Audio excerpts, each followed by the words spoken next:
Hey folks, Mark Acera here with the Military Writers Club. I want to spend some time tonight with you on how do you write a book? How do you brainstorm the chapters when you're writing your book? So let me give you a few tips on brainstorming. When I started writing my book, the first thing I went out and did was buy a spiral notebook. That spiral notebook, I think, was just a single section, and I almost wore it out. That became kind of my depository of stories. So let me show you really quick what it looked. This is it. This is it. Okay. This is how mangled it is. Okay. But it literally is completely filled up. Right. And this was the spiral notebook that I bought just to start putting in different events. And I would write them down in as much detail as I could. Let me hold that still for just a minute. This is Kim Il Sung's death. This became the chapter on the Kim caps and all of the things that went on, every detail that I could think of when I sat down and wrote this all down. The other thing that I had in here again, I wrote 53 chapters. Here's one on an exercise that I was a part of.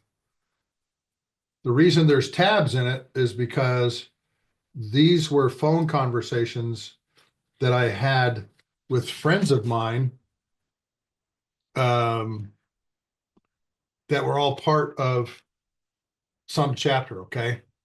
My good friend, Moose Lakaitis. This was a 2-hour phone call because he was actually in, I think, 3 whole chapters. He was a deputy director on the floor of the KAOC, as well as a deputy air wing commander on the Theodore Roosevelt, Carrier Air Wing 8. These things are invaluable to you, these spiral notebooks. And again, it's a 3-subject, 120 sheets is plenty for my 320-page book. There are 53 chapters that I wrote. There's probably about 60 ideas for chapters in this book. And I used it, folks, because the first thing you have to do when you're brainstorming is get it out of your brain. When you are going to write a book, the first thing you have to do in brainstorming is write it all down. Because as you begin writing things down, more and more specifics are going to come to you. And I did it both on the Spiral Notebook, and I was also at Brigham Young University and would do it on a whiteboard. But I started with that Spiral Notebook first. Everything I could think of. Air refueling history. I had 6 chapters on that didn't make it into the book because Simon Schuster didn't want to do a book on air refueling history. They just wanted to focus on my experiences. All of it started with that spiral notebook. Now, I would take that spiral notebook and I would go to Brigham Young University, go to a university near you. They have these wonderful study rooms that have whiteboards in them. And that's another way that you can get it out of your head onto paper. And then I would refine what I had put in my spiral notebook on a whiteboard. The great thing about a whiteboard is, I was used to using a whiteboard because that's how we brief and debrief in the military, particularly on really intense flights or when you're going through like the weapons school. you really become accustomed to writing on whiteboards. The cool thing is you could move stuff around on the whiteboard by erasing it and going, no, that doesn't fit there. This needs to go here. And you start forming the chapter and the picture in your mind of what you're going to write about in that chapter. And then the next thing I did is I took a picture of it on my phone and I downloaded it onto my computer and kept every one of them. I have every whiteboard outline that I did saved on an external drive. That was my process for getting it out of my head. You have to get the story out of your brain and get it onto paper so you can see it. When you put it up on a whiteboard, it will help you understand, okay, wait a minute, this needs to go here, this needs to go here. And oftentimes I would even say the outline out loud. Did it make sense? What I was writing on the outline, did it make sense when I said it out loud? That's a great tool for any writer is, hey, say this paragraph out loud. How many of you have been in an English class and your teacher has said, this paragraph or this sentence is really dumb? Say it out loud to yourself. You're going to go, oh, yeah, okay, I got it. Now, what chapters do I pick? Or better yet, what stories do I pick that become chapters? Number one, any story that has a lot of emotion. Any story that is going to make people feel mad, angry, sad, scared are going to be great chapters because people will remember the words better if it's tied to an emotion. Case in point, my chapter on the crash of Korean Air Flight 801 and having to move critically burned patients from Guam to the States.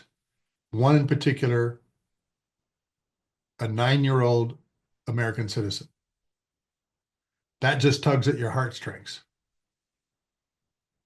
That's compassion. Another one, leaving Honolulu, Hawaii, we had a fire under the floor of the tanker I was flying because it's plywood and we didn't know it. And we actually came back around and landed, took off the next day, and the fire reignited because we had what's called a bleed duct failure with hot air coming right off the engines at 1400 degrees that burned through the plywood floor of the tanker I was flying. We had our oxygen masks on. We couldn't smell the fire. We did all of the right things for a pressurization problem that was caused by a fire under the floor, but we didn't know it. And there was nothing in any of our books that covers bleed duct failure in the KC-135. I was scared. It's one of maybe 2 missions where I thought, I am not going to live through this. That kind of emotion is what storytellers use to grab their audiences. Okay. Second thing, dialogue. Dialogue puts people like in the cockpit with you or in the foxhole, in the command center, whatever. And it makes it extremely personable as if they are part of the inner circle that is listening to the plan going on, the execution, the loss of a helicopter, whatever. That kind of dialogue makes it very personable and puts your readers like in the group. Now, I know a lot of you are not going to be able to remember word for word what was in some conversations. That's okay. You can paraphrase it. But again, make it emotional paraphrasing, because that kind of dialogue really grabs readers. Third thing, there's a professor in, I think, England or Ireland, and I wish I could remember his name. He has a great video that I'll put in the show notes on how you start a speech. One way is with factoids, facts. One of the facts I put in my book was it took 955,000 pounds of jet fuel to get B-2s from Whiteman Air Force Base to their targets in Libya and back. That can drive the family car for, I think it was 133 years. That amount of gas is ridiculous amount of gas. During the shock and awe campaign of 2003, the air refueling team transferred 417,233,000 pounds of jet fuel, which allows a Ford F-150 truck to make 2,685 round trips to the moon or 7 round trips to the sun. So when you use facts, it really grabs the readers, okay? Because it gives them intimate knowledge. And if you can take that intimate knowledge and make it very personable, such as how far can I drive my Ford F-150 truck on 417 million pounds of gas, then it not only makes it readable, but it makes it relatable. All right. Okay. The fourth thing to remember, I call it the hero's two journeys. It is, here is the event and the story, but here's either what you learned from it or how it changed your life. Everybody wants to have those kinds of lessons learned that help them improve their lives. When we were building the weapons school syllabus and going through adult education, they always told us, what's the skill set that they don't have, or what's the behavior you're trying to change? And that's the kinds of lessons that you use when you have some kind of event in your life that you're writing about, that you say, here's the journey, but also at the same time, you say, here, what I learned from it, or here's how it changed the way I did things. Because everybody wants to read a book that helps solve their problems. And so when you're doing your brainstorming, you talk about those lessons learned and those events where you really came away and said, I learned something from this, and it literally changed the way I did things the rest of my life for the better. And most often, those events are bad events. Those often are events where things really went sideways, such as Operation Anaconda in March of 2002, where the first week of the operation, everything went to hell. And we learned an awful lot about how better to employ fighter assets, bomber assets, tankers, intelligence, surveillance, reconnaissance, all of these things together that we later used during the shock and awe campaign over Iraq.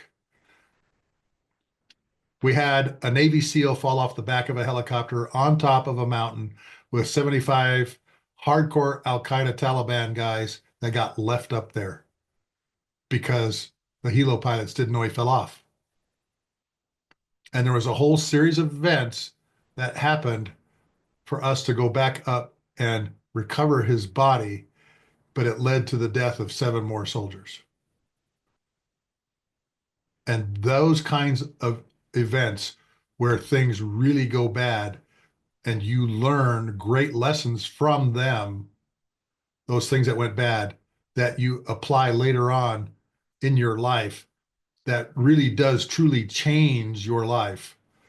Those are the kinds of stories that you want to use when you are brainstorming for chapters in your book.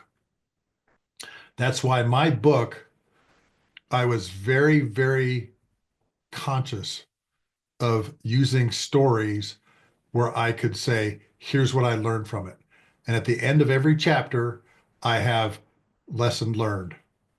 That is courage, humor, relationships, innovation, intuitive expertise, all these different kinds of things, and explains from the story, here's what I learned from it, and here's how I used it later on to solve other problems at a high level, low level, whatever it might be.